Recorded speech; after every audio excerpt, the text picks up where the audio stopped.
O que realmente significa ser perdoado?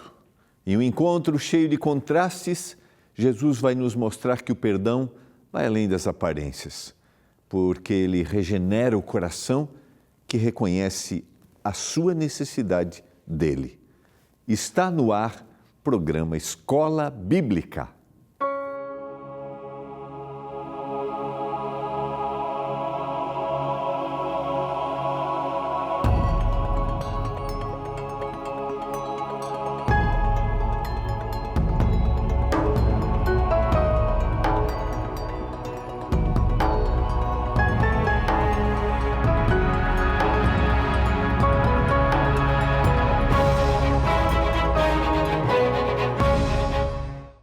Olá, está no ar o programa Escola Bíblica, aqui pela TV Novo Tempo, o canal da Esperança. Como é que você está?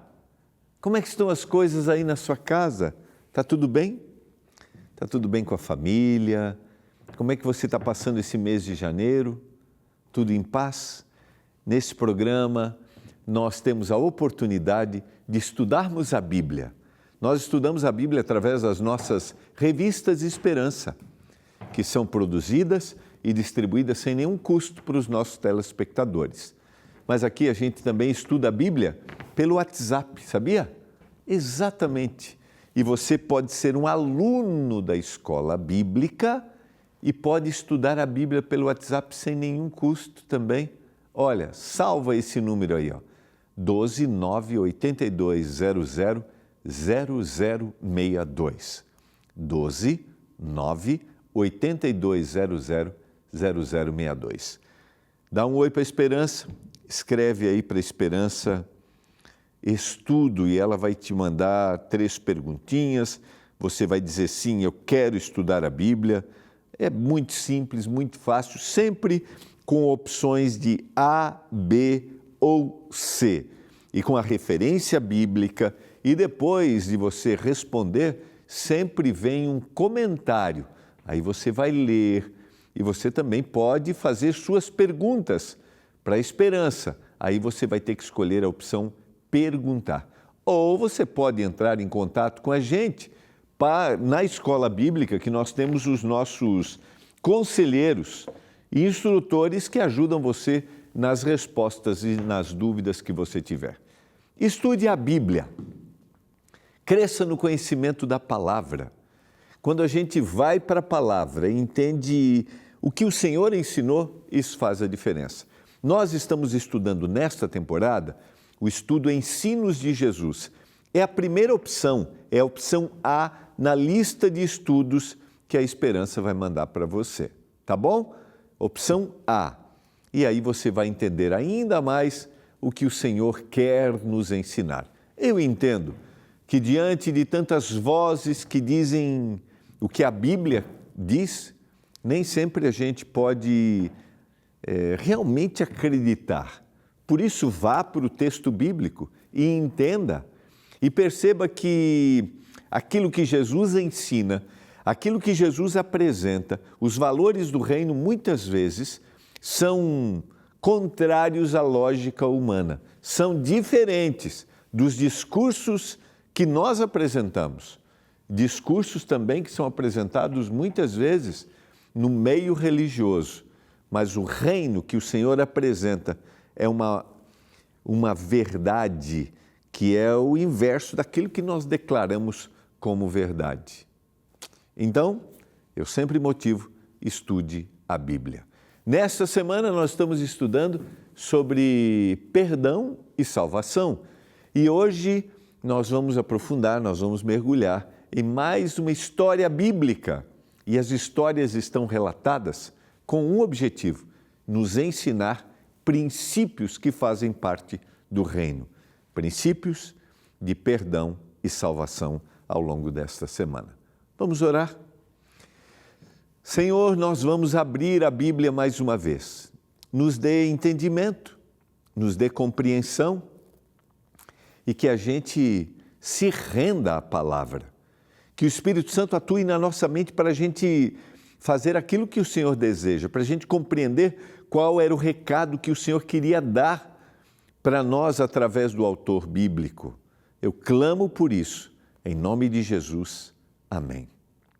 Quando eu falo sobre o recado que o Senhor quer nos dar, a gente não pode esquecer que, primariamente, o texto bíblico ele não foi escrito para a gente. O Senhor tinha um público, o autor bíblico tinha um público, o Senhor inspirou o autor bíblico para escrever para aquele público. Agora, é claro, essa mensagem também é para mim e para você hoje. Então, quando a gente ler as histórias, e a gente vai ler uma hoje que está no Evangelho de Lucas, a gente tem que lembrar que Lucas estava escrevendo para o seu público, ainda que essa história há um consenso de que ela se repete também no Evangelho de Marcos, no Evangelho de Mateus e no Evangelho de João, com outras informações colocadas de forma diferente, mas a essência da história, o princípio apresentado é o mesmo. E aí quando você lê, você pergunta assim, o que essa história, o que Lucas quis dizer para aquele público? E a gente lembra, o Evangelho de Lucas, por exemplo, se a gente vai ler, a gente vai ver que ele está falando para aqueles que não faziam parte do grupo religioso da época, que eram os judeus, eram os gentios. Por isso ele usa uma forma para apresentar essa história. Eu não vou comparar cada um desses evangelistas, mas é só para a gente lembrar. Mas eu leio a história, ele estava falando para aquele público, agora como essa história se aplica para mim? E ao longo dessa semana estamos vendo histórias que estão falando a respeito de perdão e de salvação. Ontem nós lemos a história de Nicodemos e a forma como ele se aproximou de Jesus e havia uma intenção no seu coração, havia um propósito de saber mais sobre Jesus. Ele que acompanhava, ao ponto de dizer, nós sabemos que você é mestre vindo da parte de Deus, porque ninguém faz os milagres que você faz. Então, havia uma apreciação, havia uma intenção, e Jesus tem o objetivo de dar um recado para Nicodemos. Só que o recado para Nicodemos também é um recado para mim e para você. Por isso, ao ler a história, nós devemos mergulhar e estar atentos para aquilo que o autor bíblico quer apresentar. Então, ao longo dessa semana, perdão e salvação é o nosso tema, a lição número 7. Vamos ao Evangelho de Lucas, capítulo 7, a partir do verso 36. É interessante, se a gente ler os versos anteriores, a gente vai ver no verso 34, antes de eu começar no 36, só para fazer uma conexão da ideia aqui, veio o Filho do Homem, comendo e bebendo, e dizeis, eis aí um glutão e bebedor de vinho, amigo de publicanos e pecadores. Mas a sabedoria é justificada por todos os seus filhos.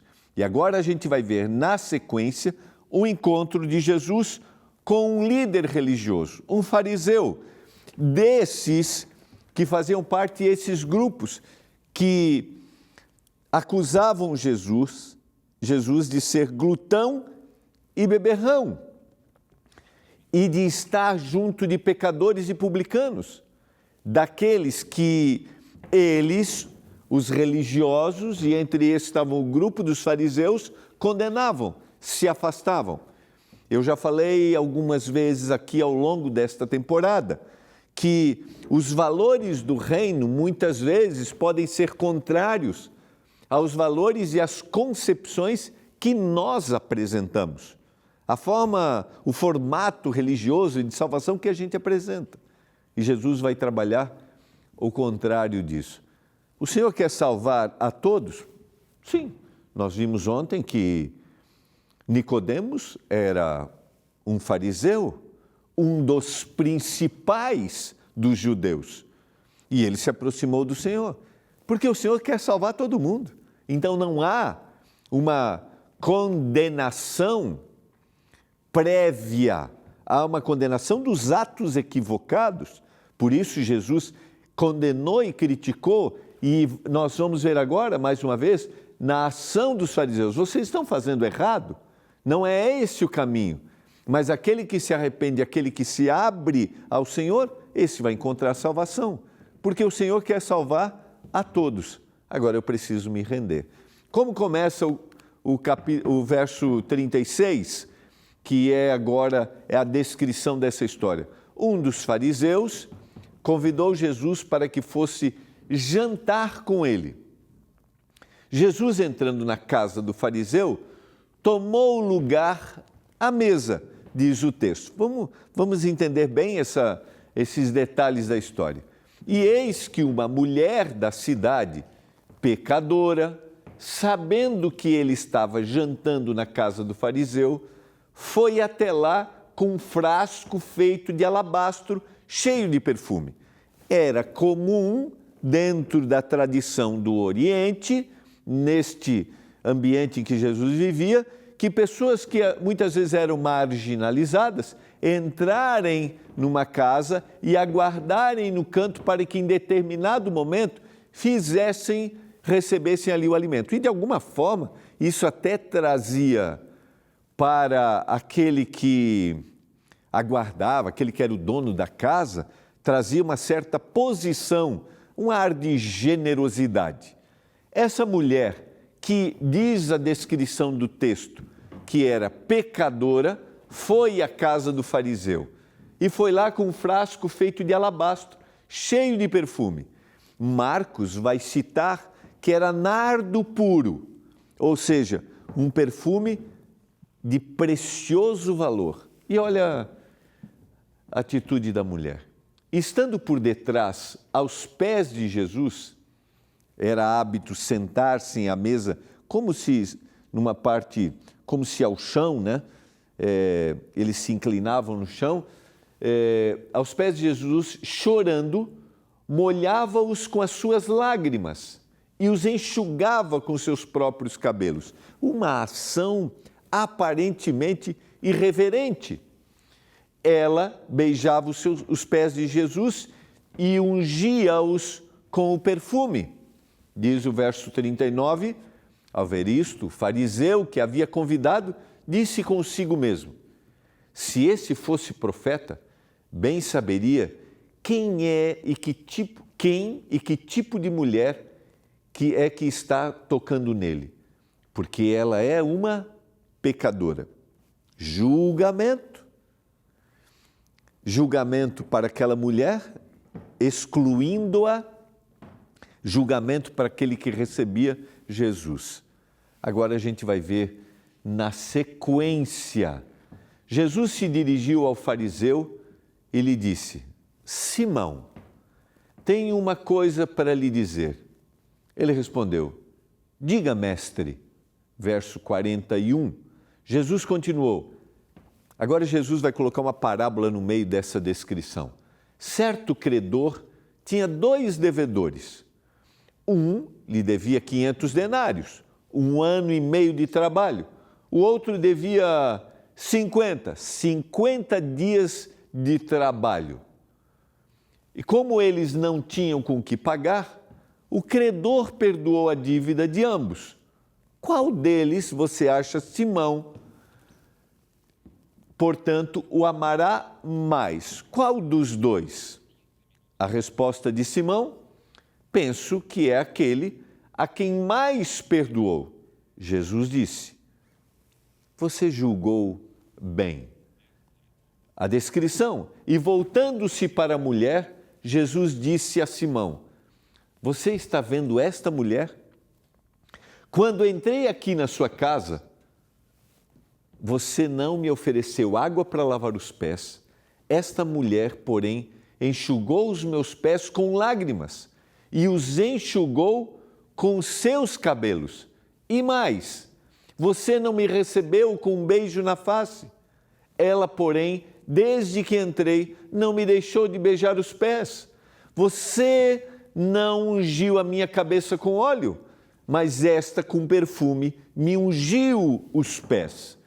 Essa descrição que Jesus faz daquilo que a mulher havia feito, diante da descrição do que ele, Simão, não havia feito, é a descrição de como o indivíduo que recebe alguém em casa, um anfitrião, vai tratar ou deveria tratar aquele que está indo à casa.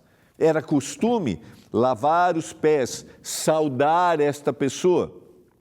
Era costume que ele fosse ungido com óleo. Esse era um ato de gentileza, mas essa é uma descrição histórica de tensão antes que ela aconteça.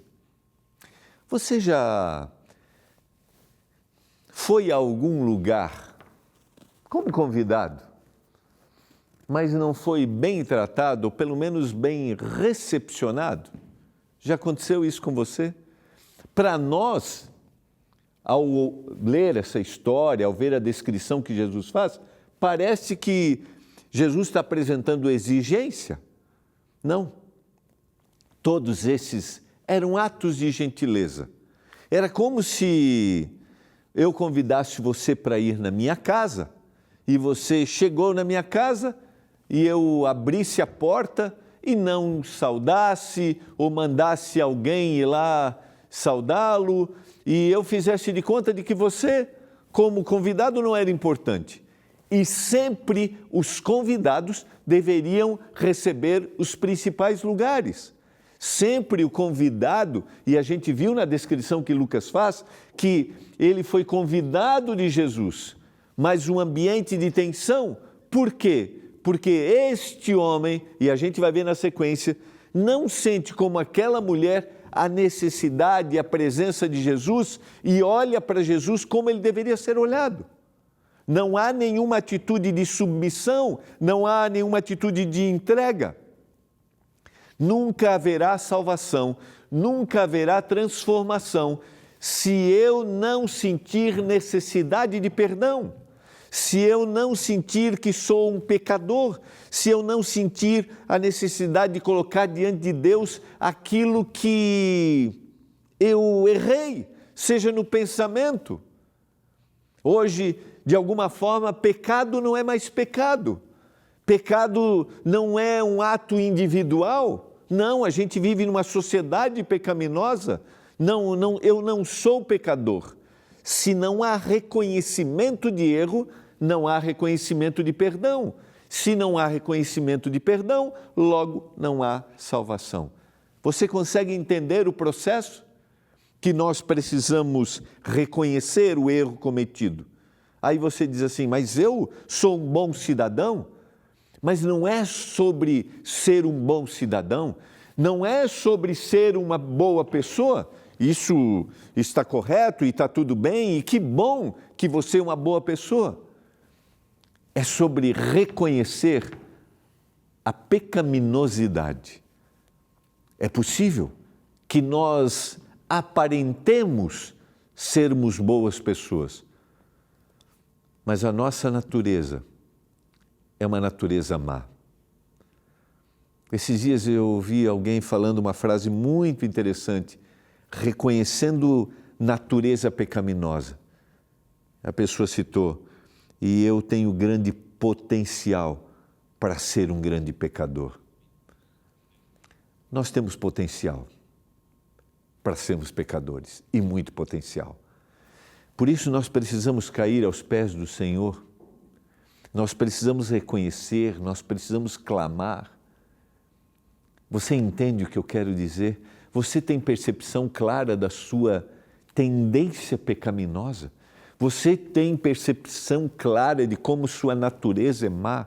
Você tem percepção clara de como muitas vezes você peca no seu pensamento, você odeia, você deseja? Por isso, quando nós estudamos as bem-aventuranças, o Sermão do Monte, melhor, nós vimos que o Senhor dá uma extensão espiritual, aquele que olhar com pensamento impuro, aquele que tiver ódio no seu coração, esse já cometeu pecado, esse já matou, esse já adulterou. O Senhor está chamando a atenção de Simão, dizendo assim, não há em você reconhecimento, como há reconhecimento para essa mulher. Ela se considera uma devedora, são 500 denários que ela deve, e está na ilustração da parábola. Você não. Qual você acha que vai clamar mais? Não é aquele que se considera pecador, mas alguém que seja indigno diante do Senhor? Mas nós não não nos sentimos indignos. Não. Sabe o que eu quero dizer com isso? Não é que você deva ser escravo do contexto e da situação, você seja escravo das suas tendências pecaminosas, não. Não é que o Senhor não pode te libertar, não. É que isso tem que acontecer todos os dias. Todos os dias eu preciso ir diante do Senhor. A sequência da história, dessa descrição que Lucas estava escrevendo para o seu público, dizendo assim: o Senhor deseja salvar a todos, pecadores, aqueles que são pecadores e que são vistos socialmente pecadores, e aqueles que não são vistos socialmente como pecadores, como os fariseus. Ela ungiu o Senhor.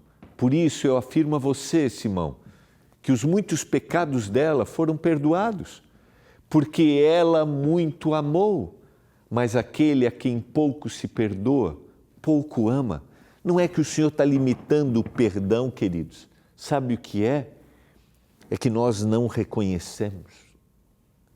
Nós não nos colocamos mais no final do dia clamando ao Senhor: me perdoa, Senhor, pelos meus pecados. As palavras que às vezes nós mencionamos internamente no nosso contexto familiar, as pessoas que a gente fere no nosso contexto familiar diante do descontrole emocional que muitas vezes nós temos, de um coração que não foi transformado, que não está desenvolvendo os gomos do fruto do Espírito como domínio próprio. Erros, pecados que nós cometemos às vezes no nosso ambiente de trabalho, o desprezo, a forma cruel como muitas vezes nós tratamos as pessoas, como nós as discriminamos, conhecidos ou não conhecidos, mas nós não reconhecemos nossa pecaminosidade, porque nós estamos centralizados em nós mesmos e nós achamos que somos do clube daqueles que socialmente são vistos como perfeitos. E o Senhor está dizendo: eu quero salvar a todos, mas aquele que não pede perdão, como eu posso transformá-lo? Só há transformação se houver reconhecimento e se houver abandono deste pecado. No capítulo 7, versos 48 a 50, então Jesus disse à mulher: os seus pecados estão perdoados. Os que estavam com ele à mesa começaram a dizer entre si: quem é este que até perdoa pecados? Mas Jesus disse à mulher: a sua fé salvou você, vai em paz. Você acreditou, você veio, você foi liberta. Há agora uma transformação. Queridos, o processo é claro e eu quero recordar aqui com você. Aquele que sente que pecou, esse vai suplicar perdão. Ele vai se arrepender verdadeiramente. E arrependimento vai levar à tristeza e vai levar ao abandono. Aquele pecado não vai ser algo natural. Não significa que ele não possa cair, mas não é mais natural. Dá para entender? Então ele sente seu pecado, ele se arrepende, ele suplica o perdão e agora ele vive um novo momento na vida, porque ele acreditou no Senhor. Eu estou falando para você hoje, que diz: pastor, eu não posso ser perdoado. Eu não sei se eu já contei aqui, lá quando eu comecei minha caminhada como um estudante de teologia, eu encontrei um indivíduo lá no interior de Santa Catarina que havia cometido um erro terrível e ele não se sentia perdoado. Um dia ele me disse: Gilmar, o Senhor não pode perdoar pelo que eu fiz, não pode me perdoar. Eu quero dizer para você o que eu disse para ele. Eu era um menino, um estudante. Não existe pecado que o Senhor não possa perdoar se esse não for confessado. O único pecado que o Senhor não pode oferecer perdão é aquele que não há confissão. Se você confessar, Ele é fiel e justo para perdoar você. Não existe nada. Se eu estou falando para você que acha que não há perdão no Senhor.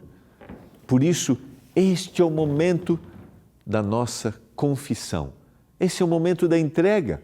O perdão que Jesus oferece é mais profundo do que limpeza moral. É restauração da dignidade, é a reconstrução da identidade e a transformação radical de vida. Nós estamos muitas vezes preocupados com uma aparência de moralidade, quando o Senhor quer transformar o nosso interior. A nossa história é uma nova história. As pessoas podem até olhar e dizer, você era assim, você era desse jeito. Mas para o Senhor, isso foi lançado nas profundezas do mar, porque o Senhor restaura a dignidade e o Senhor transforma. Acredite, perdão não é negociado, ele é concedido, não é prêmio, ele é graça, não é resultado da perfeição humana, mas é resultado da compaixão divina.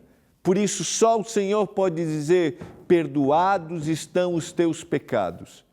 É óbvio que muitas vezes pecados cometidos no ambiente social traz consequências e esse indivíduo, ele vai pagar por essas consequências no ambiente social em que ele está. É resultado daquilo, mas não significa que o Senhor não o lavou dos pecados, não significa que o Senhor não está oferecendo para ele uma nova vida e que ele não terá salvação. Entende a diferença? Entende quando a gente vê um erro dentro de um ambiente social, mas a gente olha para esse erro perdoado lá no seu íntimo pelo Senhor? Salvação, queridos, é recebida quando nós reconhecemos a nossa necessidade e nós aceitamos o perdão que Jesus oferece. E é isso que nós devemos fazer. O perdão de Cristo é tão profundo que não apenas cancela dívidas, mas cria um novo futuro. Quem se encontra com Ele nunca sai da mesma forma. Sai com paz, com identidade restaurada e uma nova forma de viver. Um dia alguém chegou na minha igreja e disse, pastor, não tem como apagar a minha história. Como o Senhor pode me perdoar de uma vida de pecados por tantos anos? Eu falei, você crê em Jesus? Crê que Ele perdoa? Você crê nisso? Ele vai dar uma nova vida para você. E deu. Restaurou a dignidade. Deu um novo momento. Acredite.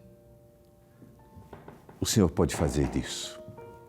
Pai do céu, se alguém está me assistindo nesse momento e precisa de restauração da sua dignidade, perdão do pecado, que ele clame, que ele reconheça, porque o Senhor vai lhe dar uma nova vida. Eu clamo por isso, meu Deus, em nome de Jesus. Amém. Nos vemos amanhã aqui em mais um programa Escola Bíblica.